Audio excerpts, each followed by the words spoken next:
ध्यानाभ्यास के लिए कृपया अपने नेत्रों को बंद कर लीजिए। अंतर्दृष्टि कीजिए, क्योंकि आप सर्वांग सुख के बने हुए हैं। आपाद मस्तक केवल सुख ही सुख है।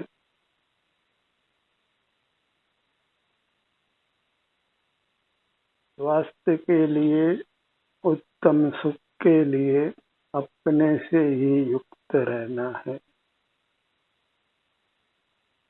बाहर केवल सुख का भ्रम है, उस भ्रम का निवारण कीजिए, अन्यथा फिर बहिर्मुखता को समाप्त करना संभव नहीं है।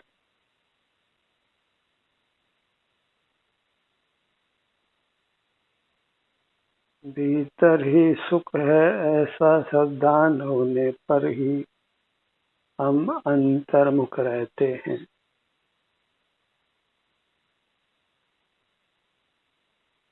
जो भी जीव परमात्मा बने हैं, वे अंतर्मुख रहकर ही बने हैं। सुख पराधीन नहीं है, इसलिए किसी पर पदार्थ का आश्रय करने की आवश्यकता नहीं है।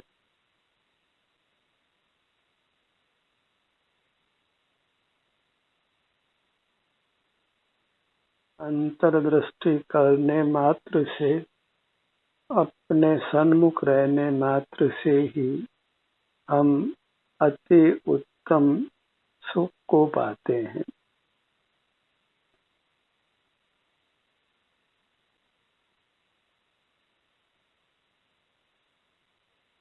सुख कहीं लोकाग्र में नहीं है, अपने में ही है।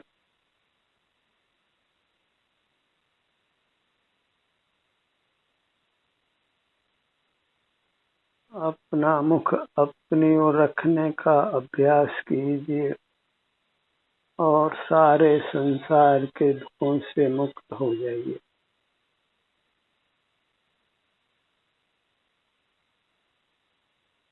परमात्मा होकर रहिए। नाना मूर्त शरीरों को धारण करने में कोई सुख नहीं है।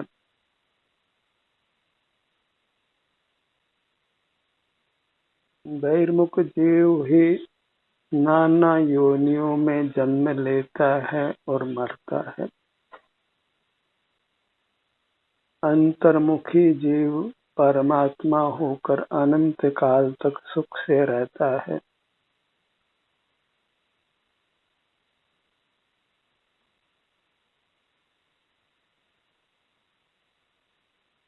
मोक्ष अपने भीतर ही है।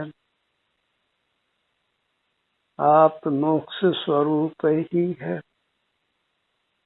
बस अपने से युक्त होकर मुक्त हो जाना है। शिव स्वरूपो हम, मैं स्वयं शिव माने मोक्ष अर्थात सुख स्वरूप हूँ।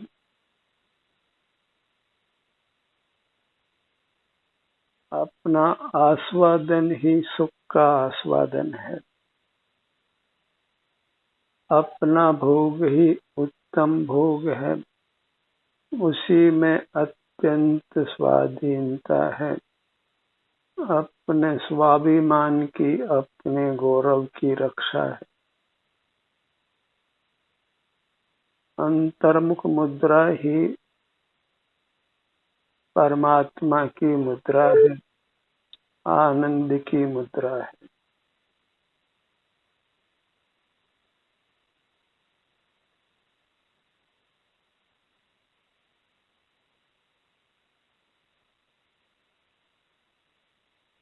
स्वानुभव से ही हमारी शोभा है, हमारी प्रभुता है।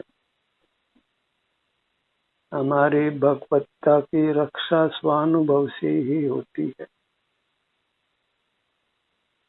अंतर में हम भगवान स्वरूप हैं, आनंद स्वरूप हैं, और बाहर तो केवल जड़ पदार्थों का तमाशा है, जहाँ बाल बुद्धिजीव ही सुख समझते हैं। तमाशगीर होकर नहीं रहना है। बाहर के तमाशों से अबोध जीव ही राजी होते हैं।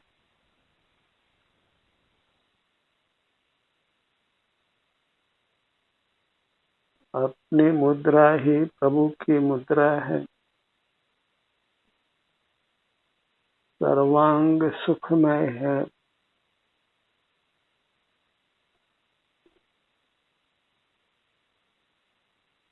आप जिस भी मुद्रा में हैं उसको अनुभव में लीजिए। अपने सन्मुख होने से ही, अंतर्दृष्टि करने से ही हमको शांति का अनुभव होता है, स्वास्थ्य का अनुभव होता है। अंतर्दृष्टि करना ही उत्तम स्वास्थ्य को पाने का उपाय है।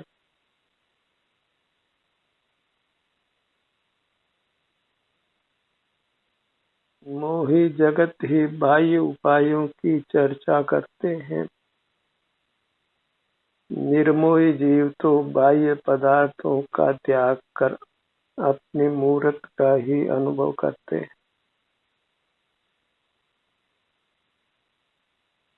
ये जगत मोही जीवों से भरा हुआ है, इसलिए बाह्य जगत से कुछ भी प्रेरणा मिलना संभव नहीं है। अपने समीप जाइए और उत्तम प्रेरणा अपने से ही पाइए।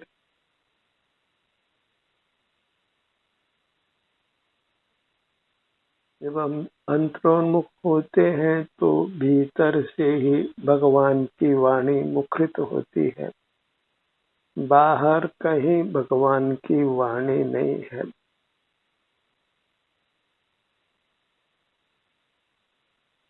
सारा समीचीन ज्ञान स्वानुभव से ही प्राप्त होता है। बिना अपने सन्मुख हुए समीचीन ज्ञान होना संभव नहीं है। परावलंबन में कुछ भी उत्तम उपलब्धि नहीं होती, और स्वावलंबन में कुछ भी दुख की प्राप्ति नहीं होती।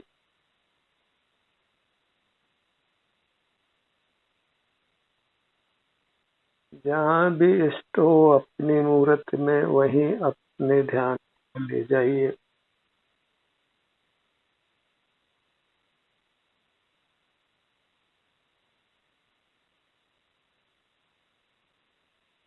अपनी पूरी मूर्त आनंद की बनी हुई है। किसी भी भाग से युक्त हो, ये आपको शांति का, सुख का ही अनुभव होगा। अपना हर भाग आनंदमय है। सिर से लेकर पैरों तक केवल आनंद ही आनंद है और कुछ नहीं है। और हमें आनंद के अलावा वास्तव में कुछ भी नहीं चाहिए। आनंदम ब्रह्मणो रूपम, जीव का दूसरा नाम ब्रह्म है।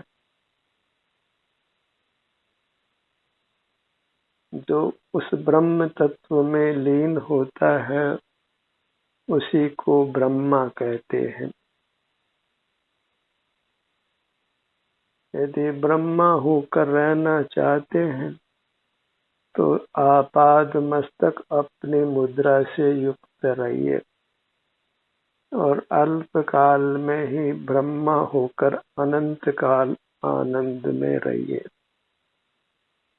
कुछ भी बाह्य सामग्री की आवश्यकता नहीं है। आप आनंद पाने के लिए अपने में अत्यंत पूर्ण है, कोई कमी नहीं है और अमर्यादित आनंद मिलता है जो निर्वचनीय है। अनुभव से ही उस आनंद की प्राप्ति है, वचनों के द्वारा उसको कहा जाना संभव नहीं है।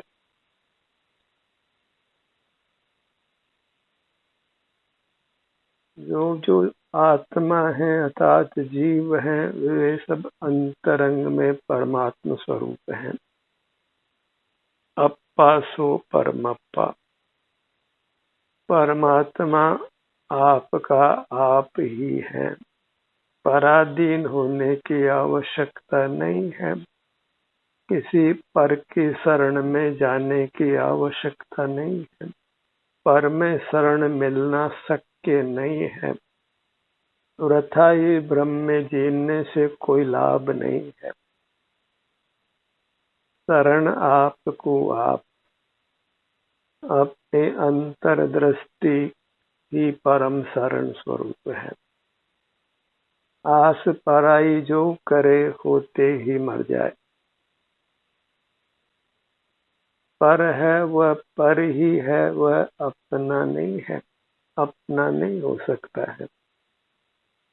पर है ताते दुख हो, क्योंकि पर का आश्रय अर्थात पराधीनता, और पराधीन सपने सुख नाही, और स्वाधीन स्वप्ने दुख नाही। जब अंतर्मुख होते हैं, अंतर्मुखता का अभ्यास करते हैं, तो फिर आपकी निद्रा भी सुखद हो जाती है, आपके स्वप्न भी सुखमय होते हैं।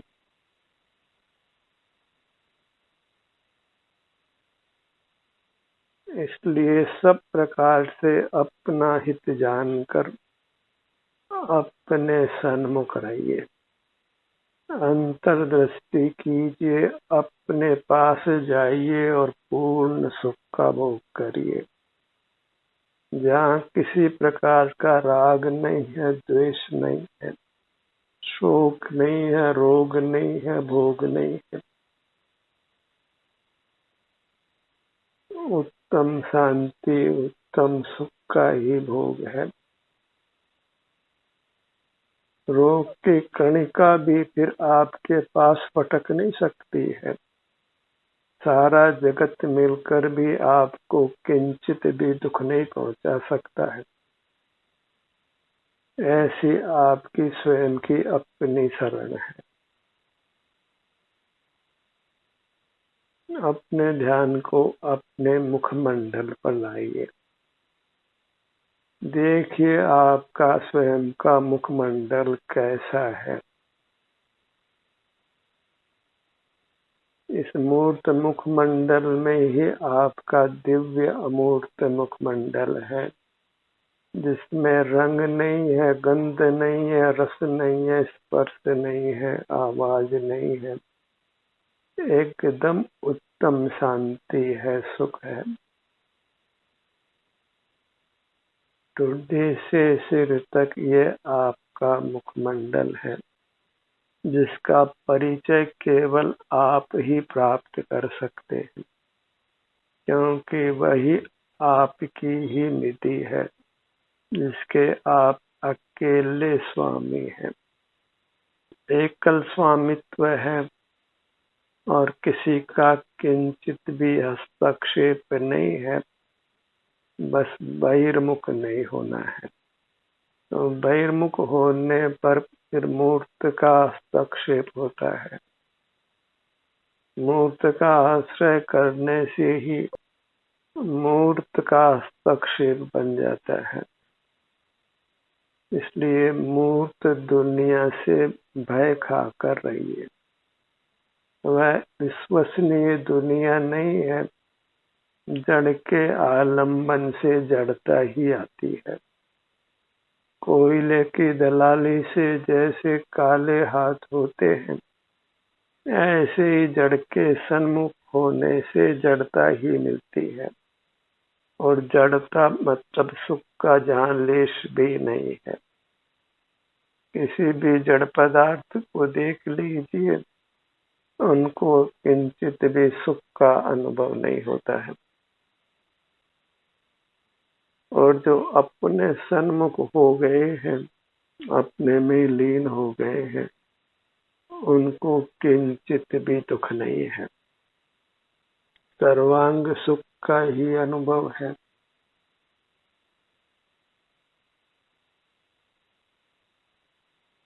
सुख अपने से एक सूत भी दूर नहीं है।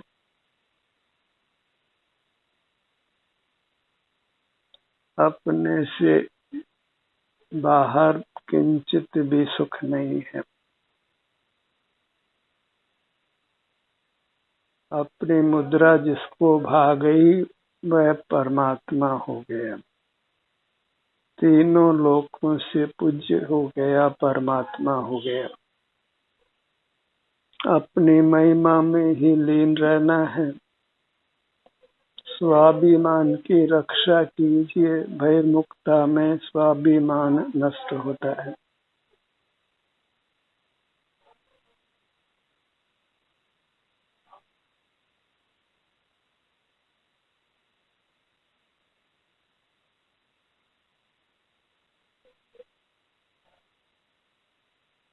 अपने में दुख नहीं है, और दुख होता है वह अपने से विमुख होने से होता है। अपने सन्मुख होना ही मोक्ष का स्वरूप है, शिव स्वरूप है, जहाँ किसी प्रकार का दुख नहीं है।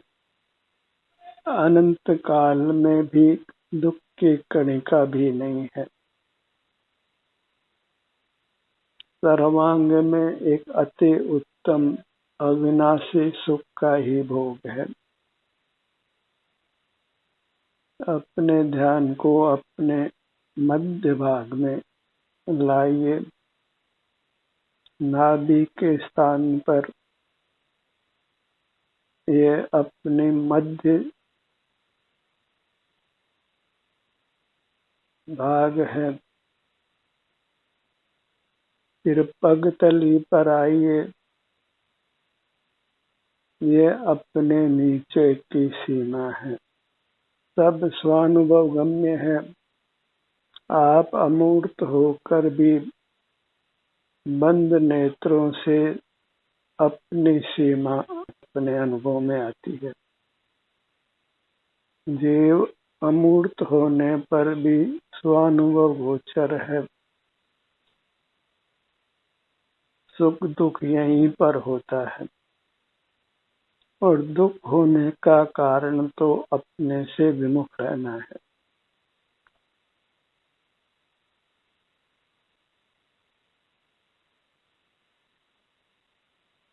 बस इंद्रिय संयम करिए। मूर्त पदार्थों को देखना जानना बंद रखिए। जड़ पदार्थों में सुख बुद्धि को, हित बुद्धि को छोड़ना है, और उससे ही हम स्वाधीन होते हैं। पराधीनता केवल जड़ पदार्थों की ही रही है।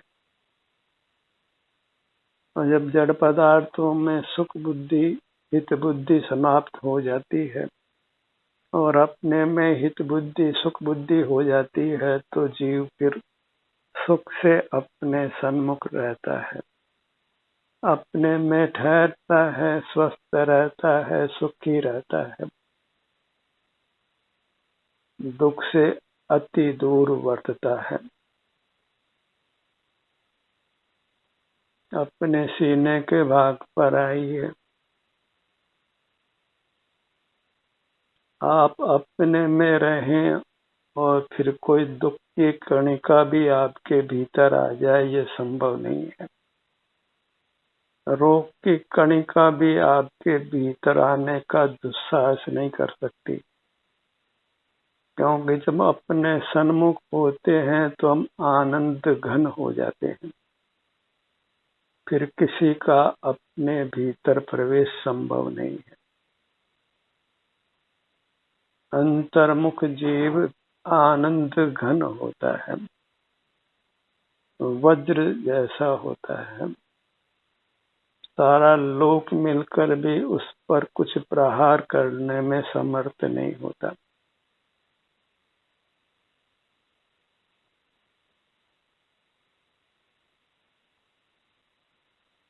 अपने पेट के भाग पर आइए,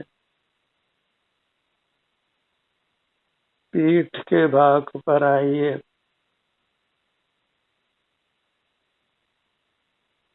अच्छी तरह निर्धारण कर लीजिए कि अपने सन्मुख होने से हम वास्तव में अत्यंत उत्तम शांति और सुख को पाते हैं, बिना किसी बाह्य पदार्थ का आश्रय किए हुए।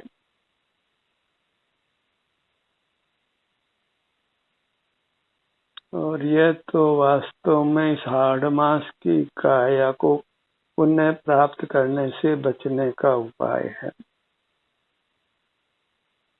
हाड़ मास खून जैसी अशुचि धातुओं के बीच में रहना जो विनाशिक है, हमको शोभा नहीं देता है, क्योंकि इसके विनाश से फिर अपना भी विनाश होता है। ऐसी पराधीन व्यवस्था को अस्वीकार करिए। अपने सन्मुख रहकर फिर इस हाड़ मास की काया से सदा सदा के लिए मुक्त हो जाइए। प्रगट ही हाड़ मास खून आदि अशुद्ध धातुएं हैं।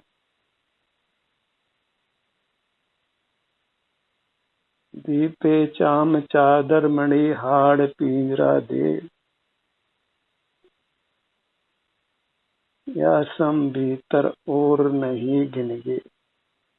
केवल मूर्त काया को ही यदि आप देखते हैं तो इससे अधिक घिनौनी वस्तु पूरे लोक में नहीं है। इसमें यदि कोढ़ का रोग हो तो दूर दूर तक गांव के लोग दूर भाग जाते हैं। इतनी दुर्गंध ये काया हमारे रहते हुए ही देने लगती है, और मरने के उपरांत तो कितना दुर्गंध फैलाती है ये सब कोई जानते हैं। और कदाचित इसमें दुर्गंध आदि अभी नहीं है तो वह हमारे रहने से है, और जब अब अंतर्मुख रहते हैं तो यही काया सुगंधमय हो जाती है।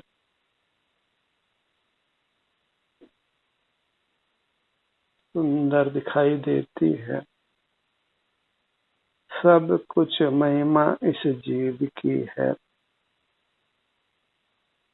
जीव समान पदार्थ पूरे विश्व में कोई नहीं है।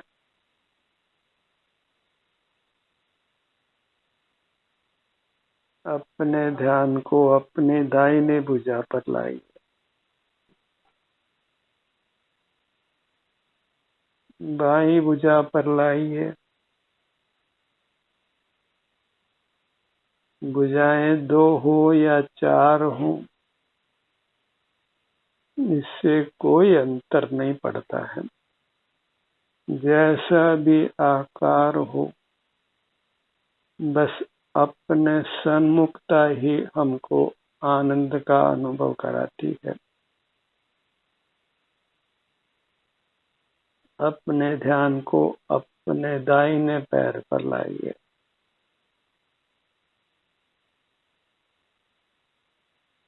नेत्र हमने बंद किए हैं, इसलिए मूर्त काया का विकल्प बिल्कुल नहीं करना है। मात्र यहाँ जो सुख की स्थिति है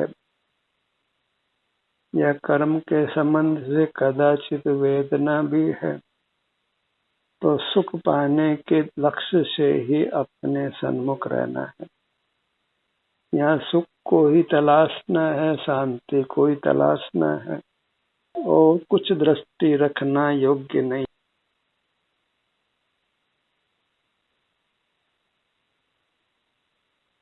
अपनी पूरी मूर्त को लक्ष्य में लीजिए, अनंत महिमा के साथ, क्योंकि वास्तव में ही इसकी अनंत महिमा है।